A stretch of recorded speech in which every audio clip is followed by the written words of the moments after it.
মোদী সরকারের হাত থেকে মসজিদ, মাদ্রাসা, কবরস্থান সহ সমগ্র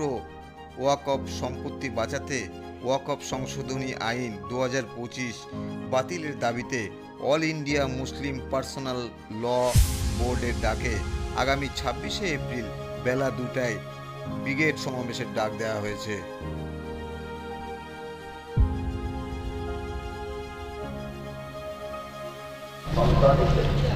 সর্বপ্রথম কথা হলো, কলকাতার মাটিতে এবং আমাদের সকলের ঐক্যবদ্ধ প্রচেষ্টায় মুসলিম পার্সোনাল ল বোর্ডের নেতৃত্বে এই কালা কানুনের বিরুদ্ধে যে ওয়াকফ আইন পাশ হয়েছে, এ আইন বাতিলের দাবিতে